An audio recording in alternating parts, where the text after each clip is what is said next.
Welcome to the Coffee with Karen podcast, a weekly chat show discussing everything from holistic health to current affairs from a mental, physical and spiritual perspective. Get your weekly cup of positivity with a sprinkling of woo-woo. Hey, so welcome to the show. Today's Thursday. This is going out live on Mintwave Radio. If you already have the Alexa skill downloaded, you can just ask Alexa for it. Otherwise, go to the website above, mintwave-radio.com to download the skill. Or if it's via podcast, you can also download the app for Apple and Android for the Podbean. And you can see our complete weekly schedule of all the shows from all the hosts. Feel free to subscribe to any that take your fancy. Now, today's episode is 180. How's that for a number, Laban? And today we have Laban Ditchburn, 180, the world's best courage coach. And we're going to be talking about how to bring on the biggest names on the planet to your podcast, even if you don't have a large audience. My name's Karen Roberts. I'm helping coaches and therapists to get their message heard to the people who really need to hear it. So, Laban, it's an absolute honor to have you on the show. World's best coach. Laban teaches people how to take bold, massive and courageous action so that they can facilitate their own miraculous outcome. So welcome. Thank you for having me, young Karen. It's lovely to be with you today. I have had my coffee, so I'll be... Yeah, it's too late for me to have coffee now, so it's a bit of a fake, that one today. And Laban, now, I'm sure the listeners can hear where you're from, but you're a little bit of a digital nomad yourself. I know last time I spoke to you, you were in India, and now you are... in the fabulous Las Vegas, Nevada. Ah, there you go. The digital nomad, is that what you call yourself? Yeah, I suppose it's the definition of someone who is able to work anywhere, really, and I'm very blessed to be in a position where I'm able to do that. Because I know it's the envy of many people, and yeah, that's what I work anywhere. I do most of my stuff online with coaching, and these stuff is all done through virtual stuff. I actually am in Las Vegas intentionally to be interviewed in studio tomorrow, which is going to be exciting. And there's no substitute for in-person connections, but the world that we live in, Karen, it's just, This is the next best thing. So I'm very gracious and grateful to be on here with you today, and you are doing some incredible work in the world. And if you're listening to this for the first time, here's what I want you to do. Find your favorite podcast platform and go and review and give it a real live review and rate. In whatever, if you hate it, give it a 1 star. But if you love it, give it the love that it deserves. And then share it with someone that you care about.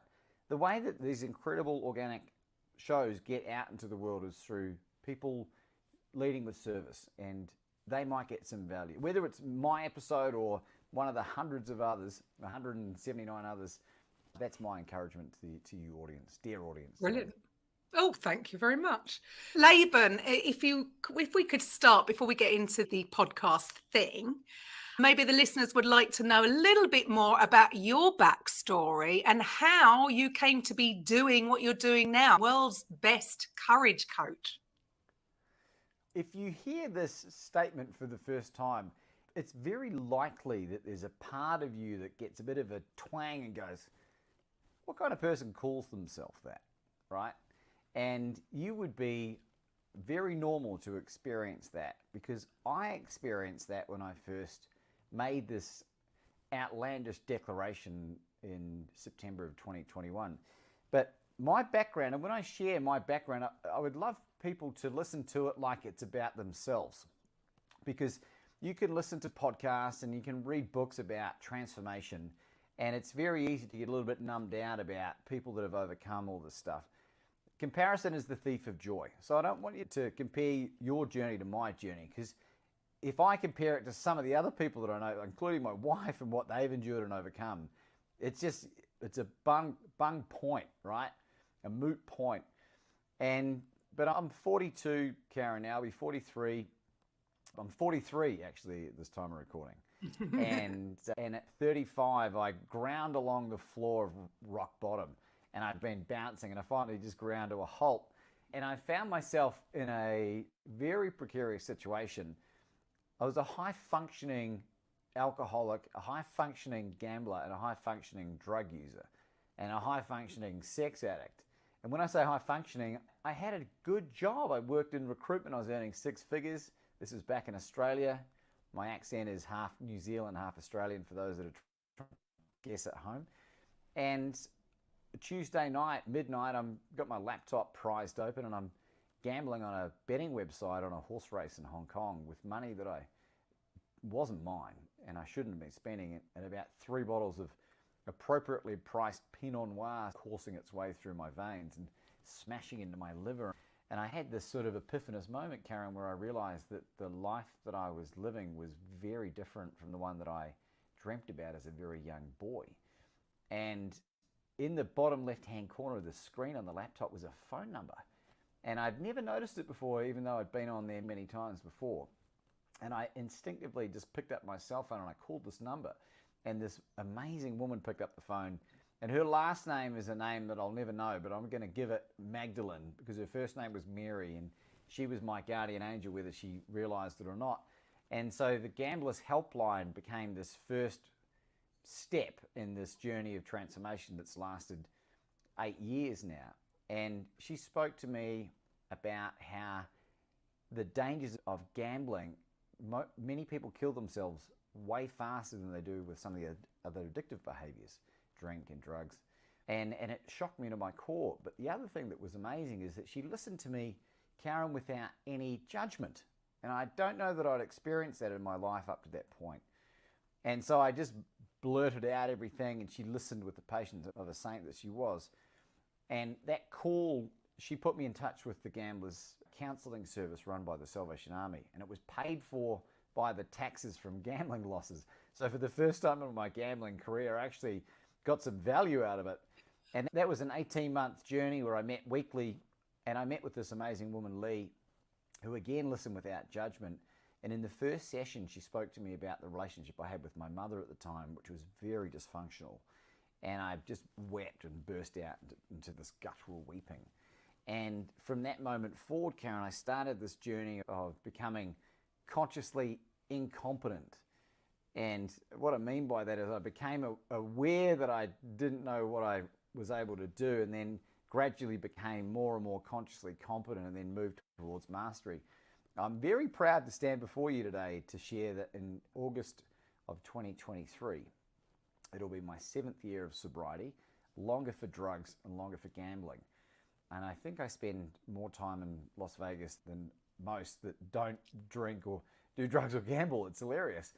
And over the course of that 7 or 8 years, I knocked all the addictions on the head, started dealing with a lot of physical challenges. I put an autoimmune disease that I'd had for 17 years into full remission just through diet. I dropped 60 pounds of body fat, which is about 27 kilos.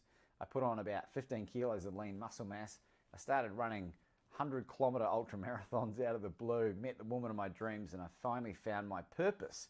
And when you go through an experience like that, the universe gives you this incredible gift where it's like, all right, I've helped you through this, Laban. Now I want you to share this message with the world. And that's where this whole leaning into my divine download and my purpose to be known as the world's most positively influential speaker by being the world's best courage coach.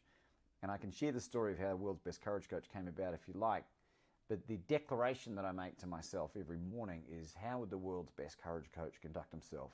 There's so many people in this motivational space that, and I don't want to hate on anyone, but there's a lot of people that are out of integrity and out of alignment with what they do.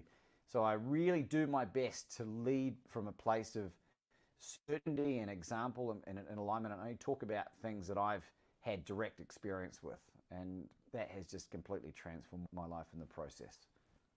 Wow, that's a pretty incredible transformation. I'm sure there's, and I know a few that have struggled with gambling, drugs, alcohol, and it's not an easy road. And to have that kind of transformation, and okay, we'll just throw in an ultra marathon on top. I don't know whether I've actually heard anything like that on top of, but that's pretty phenomenal. And to knock on, I love it. I love hearing things like that, especially when it's an autoimmune, when people think that's it. They've taken ownership of that label and they think there is no way back from that. And yeah, you're a true inspiration for people to realize, actually, don't believe everything you're told, and there are ways forward through. And I love that. Love that, those sayings of, yeah, starting consciously incompetent. That's the starting point. But the problem that I see is so many people can move along that and they can become consciously competent, but they might not get any further. They step back again because of fear. They don't get to that unconsciously competent because it is a journey. But the fact is, do you know anybody that has jumped from unconsciously incompetent to unconsciously competent? It doesn't happen overnight, does it? Not at all.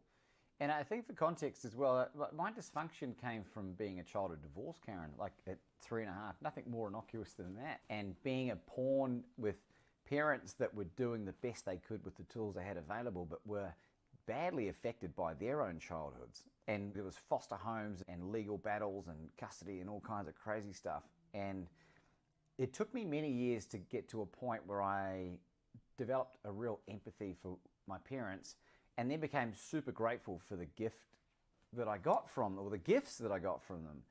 And that was a real catalyst. So I reclaimed all my power because it became within my control. And as everyone knows, like trying to control things that are out of our control are very challenging things to do. And it's funny you talk about the people that get to a point and then regress. I think I was very blessed, and although I didn't feel like a blessing at the time, when I quit drinking at 36, it had defined me for 20 years of my life.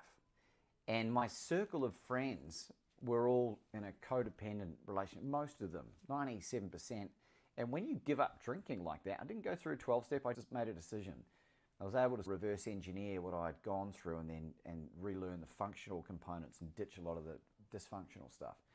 But I was polarized out of the group. They didn't know how to handle me anymore. So I lost a big chunk of this identity. And so I was forced to then go and find, let's call them higher vibrational people. And Jim Rohn, who everyone's heard of, with his quote, you become and earn within a few $1,000s of the 5 people you spend the most time with. And I looked at my former circle, and there's no disrespect or no hate for my former circle. They were just where they were at. It didn't serve me well at all. And so I've become very consciously competent around being ruthless with boundary setting, including families, and keeping at arm's length, and even severing ties permanently with people that don't want the best for me. And a lot of people really struggle with that, Karen, particularly family, because it's my mum, it's my sister. Once you understand, when you make that decision, and they are always welcome back in your life if they are ready to play and ready to accept you for who you are and what you've done. What's happened now, because it's been long enough, people are starting to knock metaphorically on the door again and say, Laban, what are you doing? It seems like life's working out pretty damn well for you. And it's been incredible, because the relationship that I had with my mother, which was totally cooked, we would speak once a year if we were lucky, and that would always end in a fight. We've become incredibly close again, and she's in her early 70s now, and I'm very grateful to have that experience. I'm starting to have impact on extended family and friends that have paid attention to the journey with the podcast, stuff that goes on social media, which is not prolific, but people will have been paying attention to it without commenting or liking anything. And then all of a sudden, 2-3 years ago, and say, hey, something you said all that time ago has transformed my existence. And so as entrepreneurs and people that are listening to this that want to lean into their greatness are already doing it, don't underestimate the power of people that are paying attention to you that won't do or say anything. Oh, I think that's so important. So important, because so many people are out there putting stuff on social media. If they're not getting engagement, they're panicking because things aren't moving. And I say to them, look, they're watching. It's almost like they're watching, waiting to see how long you will last. And what I say to people is 80% of it is just showing up. Keep showing up. When I started I didn't know what I was doing. It was just a commitment to commit. I'm going to just turn up once a week. Now we're doing 3 shows a week. I must be crazy. But share, yes, we're going to talk about how to get big names on your podcast, but share, if you will, why did you start a podcast in the beginning? What was that journey for you? It's one of my favorite stories to share, Karen, because anyone can draw inspiration from this, and they have.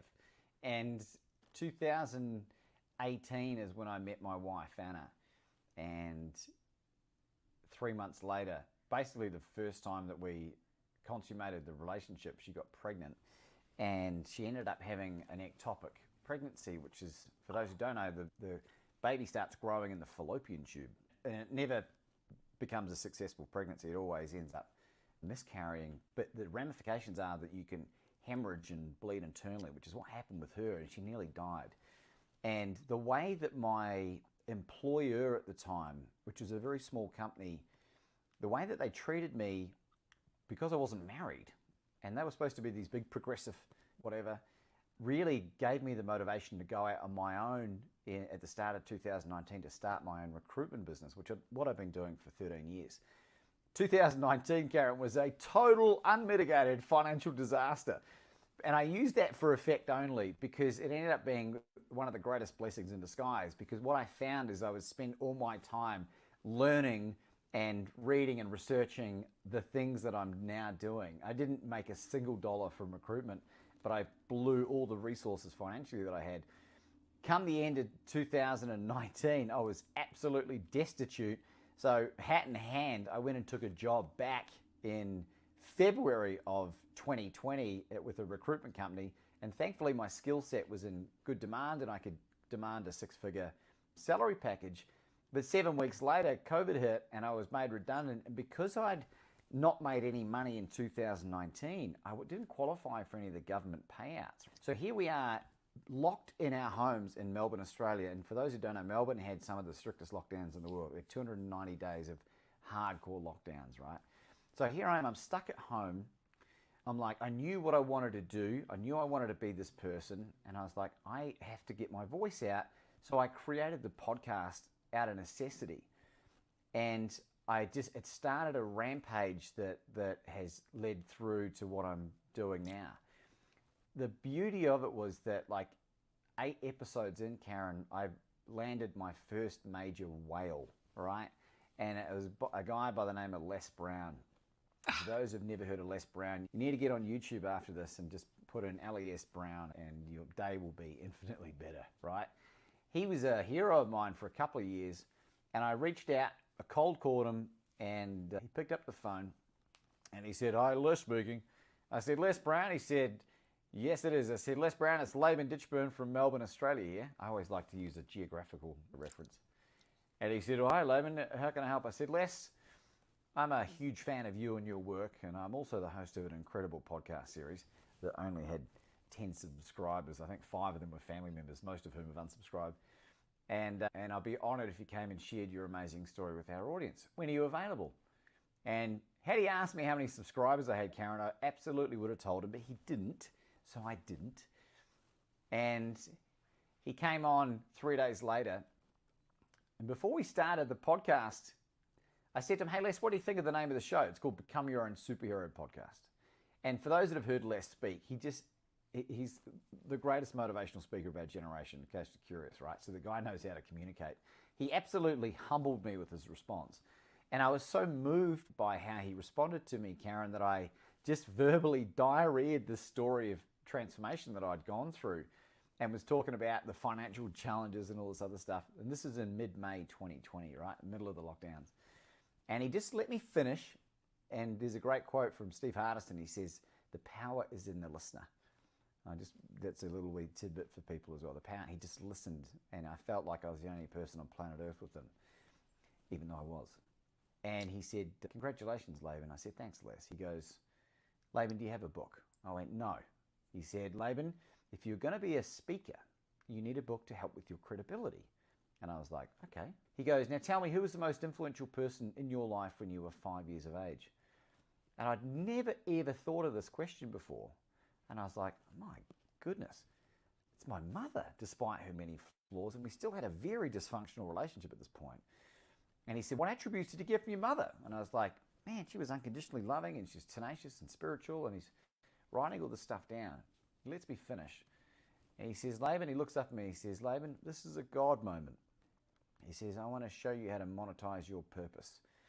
Karen, for the next 10 minutes, he reads back to me this blueprint for this book that he wants me to write because of my gambling background, called Bet on You. He said, "Laban, you're going to write the book. You're going to turn it into a keynote speech. You're going to turn that into a 3-day retreat. And even if you muck all this up, you'll make multiple 6 figures in the next 12 months. He said, "And I'm going to interview you on my social media platform with 4 million followers. And I'm going to write the foreword to your book." In a moment of complete and utter insanity, I said, "Les, if you're going to write the foreword to my book, I'll have it to you by June 30, 2020. This is mid-May. I never finished high school, Karen. I never went to college. I'd never written anything of any significance.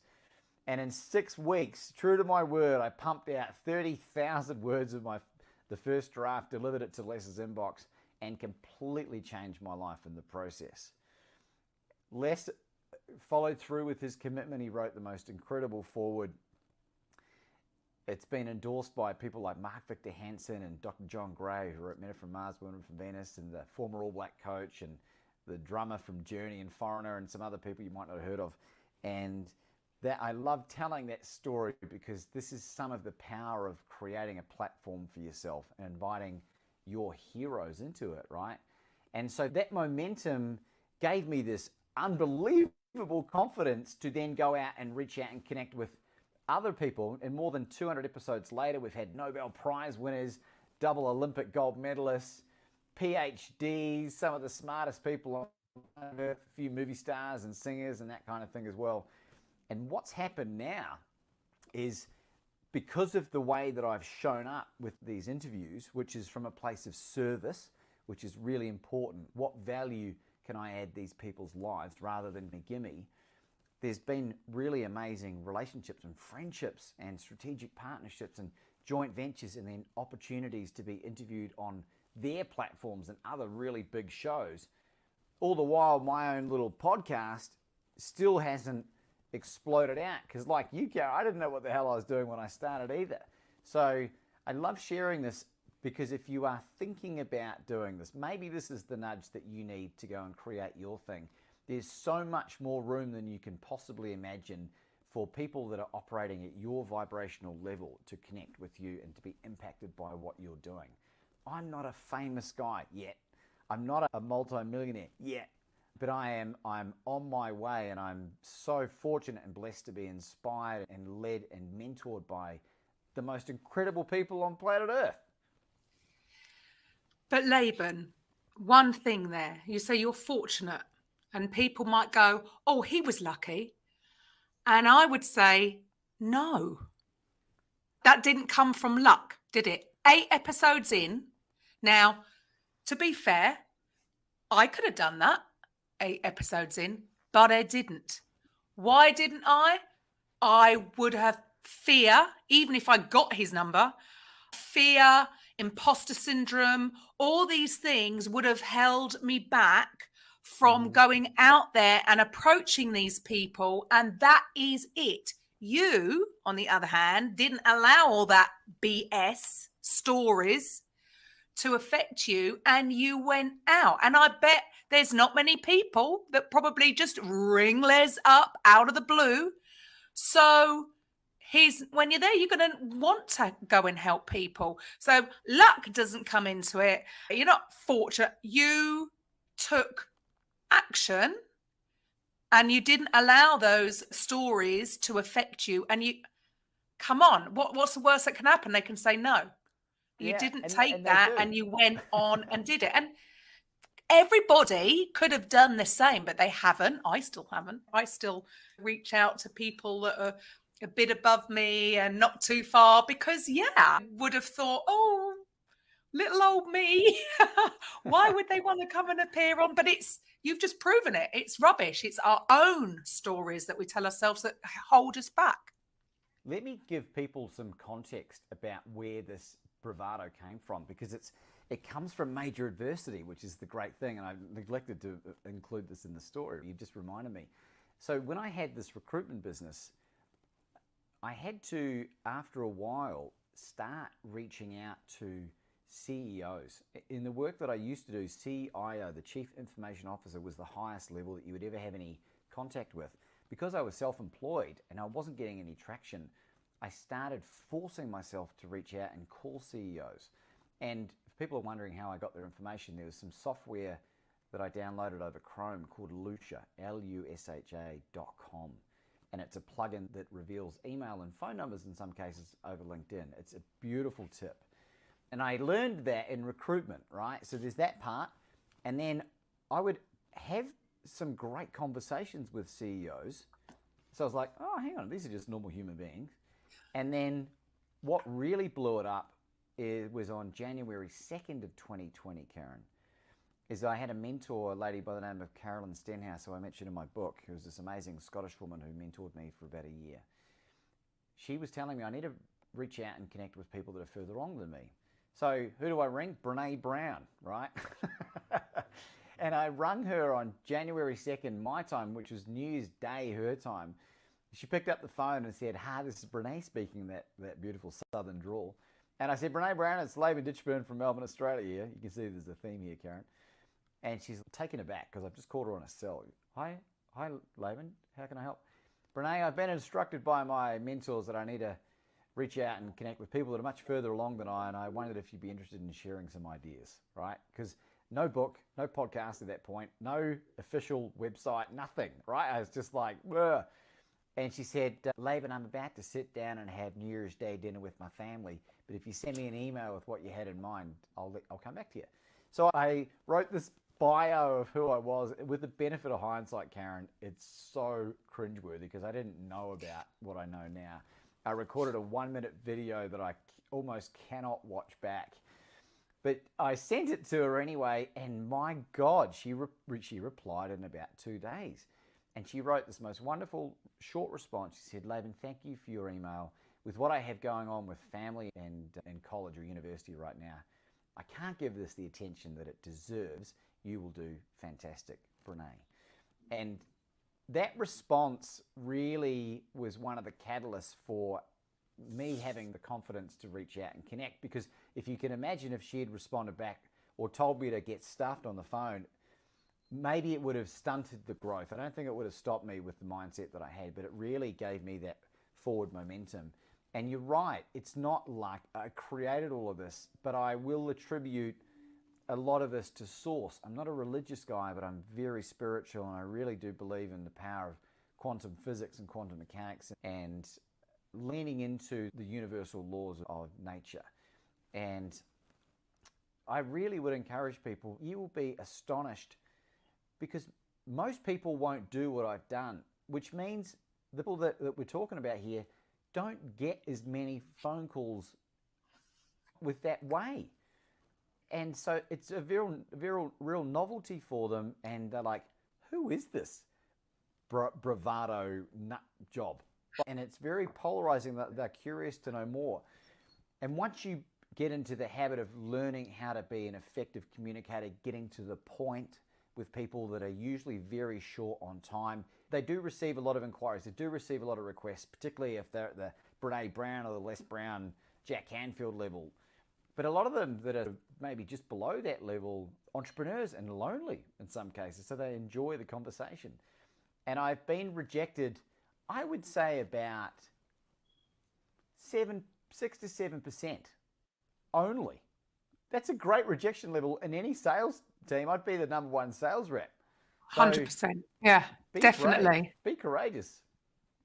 And there you go. Now moving on to the subject. You're the world's best courage coach, and you're helping people get big names onto their podcast. So regardless, yeah, again, it doesn't matter if your audience isn't that big. So what was that stage? How did you then, what were your ideas to then move on to that? You've realized that, man, this is 6 to 7%. Yeah, that's crazy. But that's massive for people to realize that, yeah, when we get over our fears and we do step out courageously, there you go. Magic can happen. Yeah. What happened next? So I have to attribute this, where podcasting heroes came from, to dear friends of mine, and they've become strategic partners. Zach and Laura Belbo, that live in Florida, that you would have never heard of them, but they do a lot of work with Myron Golden. Now, you might have heard of Myron. He's become Russell Brunson's #1 student and teaches wealth creation principles and has programs where he runs teachings on how to do 6 and 7 figure days by running virtual events. So they do all the copy and the funnel creation, that type of thing. And they're incredible humans. We've got a lot in common, and I got to know them through being in one of Myron's smaller masterminds, and we shared, they had gone through miscarriages and they had a stillborn, and my wife and I, as I mentioned, we've had 18 of these miscarriages now, so that we've had a lot in common, and we just hit it off. And after a while getting to know each other, they said, Laban, can we give you some feedback, some advice? And I really respect these guys tremendously. I said, absolutely. They said, we love the world's best courage coach. Like, we think it's a wonderful fuel source. It's a great declaration. But we think there's a better vehicle in order to help you in terms of creating consistent income and the monetization of your purpose. And it's a really important point here. So many people that I meet, and I bet you're the same, Karen, that are in the space where they want to serve, and we give all of this stuff away for free and end up freaking out about how to pay the bills because we haven't prioritized looking after ourselves and self-care. And they said, Laban, you're the world's best courage coach, but we think you're the best in the world at reaching out and connecting with these A-list guests, connecting with them, developing relationships, and then leveraging those things. Why don't you teach people how to do that? And I was very resistant to it, Karen. And it was only through some coercion from my beautiful wife, Anna, that I really leaned into it. Because I had this identity of the courage coach thing, and I was like, but I want to teach courage. Then I realized it's the same skill set that I'm teaching, because with the course that we created, 10% of it is the mechanics of some of the stuff, like the lucia.com and the language that you can use. But 90% of it is the mindset shift. Because it's like you exactly brought it up. Even if you gave me Les's number, I wouldn't know what to do with it. So that was a very powerful experience for me. And so what we did is we created this movement where there's a free little 5-video training for people that are just dipping their toe in the water, to give them some of the insights that I've been sharing today. Then we created an on-demand course that teaches the A to Z of exactly what I was able to do, and real-life testimonials from the guests that I've brought on when I ask them, how do you like to be approached to come on a podcast? Even if they don't have a big audience, you're getting it from the horse's mouth. And then for people that want more, there's a mastermind specifically for podcasters or YouTubers or Rumble or whatever video platform that want to be immersed only in this space to help them plug the gaps. And we launched it in February of 2023. And it's just been absolutely incredible and so well received. And I've found a real niche or niche, because I don't think anyone's had to go through what I had to go to develop the skill set that I got. So it's just mind-blowing what's happened as a result. And now what's happening, as I touched on, people are starting to invite me onto big platforms. Even being on your show as well, Karen, like, you guys got an incredible audience and doing so great. Like, I'm on here with you and I get to share this with your audience. So it's been incredible. We live what we call a daily miracle, my wife and I. It's just brilliant. And there you go. This all came about. Isn't it fascinating that this has come about at a time which was horrendous. And yeah, I'm sure Melbourne was far worse than here. I struggled. I struggled mentally throughout lockdown. I'm not meant to be caged. But isn't it interesting that, yes, sometimes it does come from these, what we consider the bad times. But what would you have been doing? What, would you have thought about changing? Would you still be doing recruitment if that hadn't happened? Because you would have been comfortable. And this is the thing. I think so many people, because if they're in a job, and maybe worse if they're paid well, because they're comfortable, everything's being paid, they've got X, they can go on holiday and everything. So actually the urgency of starting something new, or the real drive to start something new, isn't going to be quite there, because as we know, sometimes it's actually when your back is against the wall. And I was similar. I had just literally launched a limited company the year before, so I didn't have enough books to show. So I was out. I drove a cab. My boyfriend at the time had a cab company.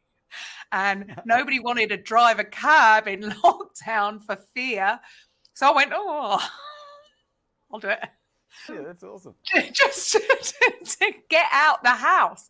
And yeah, funny enough, that's how all this come about. I'd never thought about doing this, but yeah, bizarrely, yeah, how weird to say that. Actually, I'm really grateful because I love what I do. I get to speak to amazing people like yourself, and it's about hearing the stories, isn't it? Isn't that what it's all about? And it's not everybody has a real, it's not about the trauma they've gone through and the transformation. Everybody's got their own individual story, and they're all relevant and they're all important to be heard, because there will be some people out there that's going to relate to them, or that's going to relate to them. And it's all about empowering others to take that step, or take that first step, and realize that, because again, that I actually don't know Les's personal story. I don't know his backstory.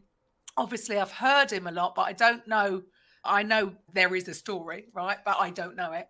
But people just tend to think that, again, oh, they're lucky, or oh, look at them, but they don't see, because they don't see the story. They don't realize that they've all got a backstory. Do you know anybody who's just been blessed throughout whole childhood, going into teenager, going into adult, and just went in one straight line to their goal? I haven't heard of anybody personally. Someone prove me wrong, right? Someone prove me wrong. There's always a backstory, and regardless of where they are on their journey, I think it's really important to get that message out there, because it is, people see the end result and they don't see what challenges they had gone through. And if other people have gone through similar challenges, yeah, of course, it's empowering for them to actually step out and be brave. There you go. So for you, so you're teaching people how to get these, I suppose it's not just motivational speakers. Are you talking here about, I know you mentioned earlier about top athletes or movie stars, and what is your sort of process on that? How do you help these people step out there and take that step? Because I would suggest, even if you gave them the information, I'm still going to say there are going to be a lot of people that are still going to be in that feeling of fear to actually go out and be courageous and get in touch. Yeah, I think one of the things that's so interesting, Karen, is that people struggle with imposter syndrome everywhere I go. No matter what country I'm in, it's worse in some places than others. One of the things that helped me 2.5 years ago was I interviewed Jack Canfield, who co-wrote Chicken Soup for the Soul and Success Principles, and was regarded as the #1 success coach in America. He's been on Oprah a few times. And he was talking about how he has a swear jar at home for his family, and the swear jar is not for profanity, it's for negative self-talk. And for every time you say something poorly about yourself, you have to put $5 in there. And I'd been doing something similar prior to that, but that really cemented it for me. And from that moment forward, I eliminated 99.9999% of all the negative self-talk, because I won't say that I'm perfect, because I've definitely said it a couple of times, but in comparison to how I used to speak about myself, it's completely fallen off a cliff. The beautiful thing that happened was that I became super conscious of how people were speaking around me. And it helped me make that decision about, you know what, these people aren't serving me very well, so it's off you go. And people joke with me now, they catch themselves, they go, oh, that's $5. But they are becoming consciously incompetent. And then they're becoming consciously competent.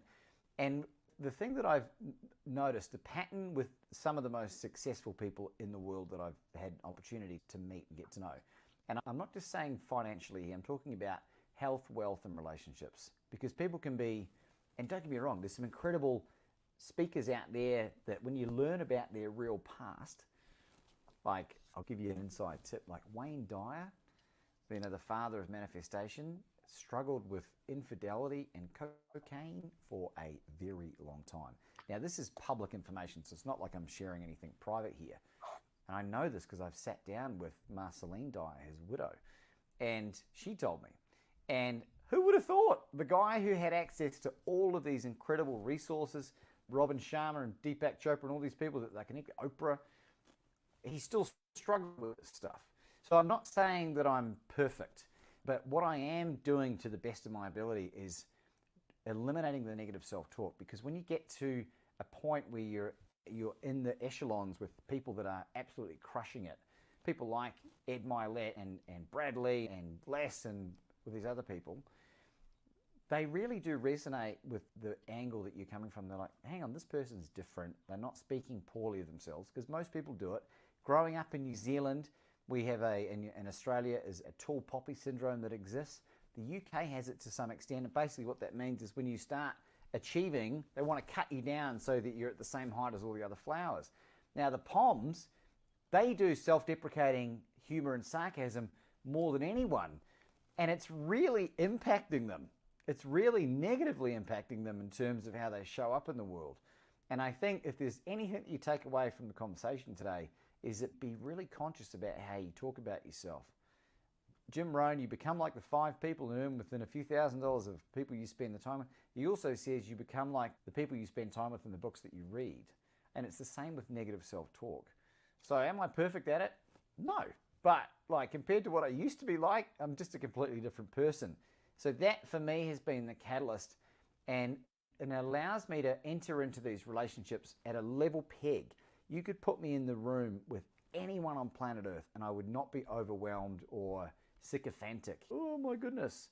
I might get a little bit nervous around someone really big, but I know that I can add value into their life by operating from that mindset, and the energy that you come across with when you're thinking, how can I add value? People pick up on it because you're not coming in with the take that a lot of really famous people experience on a day-to-day. Yeah, I think that's massive, because there are just human beings. I've never really been starstruck. There will be, do you know what? I probably would be very nervous about meeting somebody like Joe Dispenza. Not bothered about movie stars, not bothered about pop singers. I've never been down that road. And because they're just another human being. But it's funny, that negative self-talk, and I would say, I know, yeah, okay, the Australians, yeah, sarcasm. We are like that too, right? The Brits can be very sarcastic, and it's funny. I got picked up on, and I didn't realize I was doing it to myself, because you're doing it in jest, but it's still a negative. And I said to somebody that I love what I do, but it's because I'm really nosy. And I was joking, but it's nosy has a negative connotation, doesn't it? So it's, yeah, no, I'm doing it in jest, but it's still a negative. No, I'm genuinely curious about the guests that I have. What you're doing, like, why are you doing it? Like, well, where did you come from? How did you get into this? And it's funny, somebody did pick that up with me, because yeah, we do it as an automatic thing, but there is obviously something going on in the background for me to still even do it. And until you are aware, and I think you said this quite early on, it's aware, because it's automatic, we've got to become aware. You've got to be aware of it. You've got to accept it, and then you can change it. But yeah, trust me, us Brits can probably compete with you on the sarcasm. We like, when I lived in Ibiza many years ago, and we had a lot of Italian friends, and then we went to live in Milan. And so it's me and my best mate, and I'd tell her to F off in joke, jesting, and they would be like, oh, horrified that you could say. I'm like, we're only joking, we're only mucking about. But it's the same thing. Why do we do this? Why do we do this negative? And then we wrap it up and say, yeah, we're only having a laugh, we're only joking. But you're saying that they're seeing a response from that is having an effect on them. And don't get me wrong, like people at that level that I'm talking about still experience what I'm talking about, because maybe they haven't had an opportunity to be exposed to what I've been exposed to. So I love sharing that with them, and then they get to benefit from it. It's like, you don't have to do any of the stuff that I'm talking about. All I'm saying is that when I made the shift from who I was to who I am now and who I'm becoming, my life became infinitely better. And when you figure out a way to do what you absolutely adore, you will never work another day in your life. And I don't agree with anyone that says, oh, people say follow your passion, you get paid. Yeah, you do. If you really are honest with yourself and lean into your divine gift that the universe bestows upon us. And this is the thing about the world's best courage coach. There can be more than one world's best courage coach, because it's a non-quantifiable and completely intangible statement. Until they have an official conference here in Las Vegas for the world's best courage coach and I have to enter in some competition, no one can take that away from me. And if I lose the podcast, if my marriage broke down, if the book got destroyed, if all the podcast was deleted and stuff and I was wiped off the internet, I could still show up as the world's best courage coach. And I think that's the lesson that I love to share with people. And going back to the Les Brown thing, what was incredible about that whole experience, Karen, at the end of that episode, and you can imagine the episode, like I was just still in a daze from what had happened. I don't even know if it was that great an episode. But I said to him, Les, what do you need help with? And he said, what did you have in mind? And I did about 12 hours of research. I read 3 of his books. I watched hours of content, plus everything that I'd consumed. So I was very au fait. He released a book in 2020 called You've Got to Be Hungry, which is, if you want to learn about Les Brown, it's a great book to read. He had gone through prostate cancer twice. And because of the drugs, the bullshit drugs that they put him on, he'd put on 100 pounds and developed type 2 diabetes, because they were giving him injections to reduce his testosterone, which is what they think. Don't even get me started. And that's a whole other topic, isn't it? We could probably do another show on, oh my God. So I said to him, Les, I lost 60 pounds of body fat and put on 30 pounds of muscle eating basically an animal-based diet, and he was hanging off every word, right? And so what I did, he said, send me everything you got. So I sent him all this information and never heard anything back from him. It was 8 months later that I interviewed a guy, Dr. Chris Kenobi, who's an American retired ophthalmologist, so an eye surgeon. And he came on because he's an expert around seed oils. And I told him the same story that I told you about this connection with Les. And here's the beautiful thing, Karen. I recorded the whole miracle on a Zoom. So I have the raw footage. He said, Laban, would you send it to me? And I was like, yeah, sure. And so I sent him this video of this miracle happening with Les and I. The next day, Karen, I get an email about 3 pages long.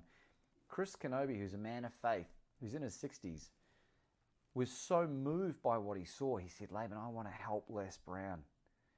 And a month later, I had this incredible experience with a 3-way Zoom call with Dr. Chris Kenobi, Les Brown, and myself. And I was sitting there pinching myself. And for 2.5 hours, Chris and Les and I were conversing around how he could improve his health.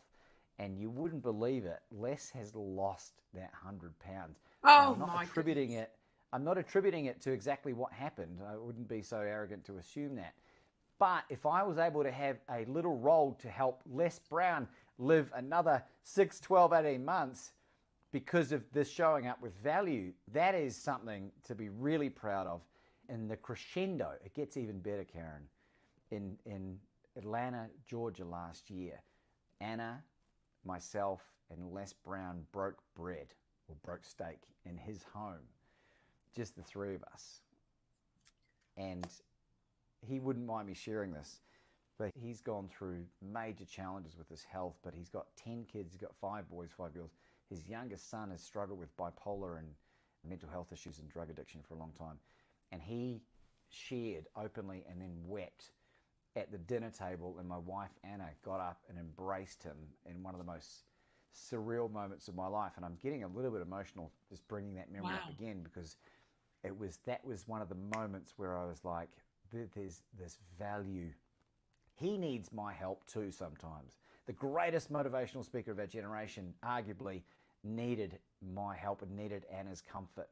And as soon as people start to realize the kind of power that they possess within themselves, that's when the magic happens. And so when you go to reach out to these people, knowing the kind of value you can impart into their life rather, that's when the fear of rejection gets completely diminished. And that's the magic spot. That's just incredible. But again, it's because you were going with the intention to serve, rather than a lot of people are going to take.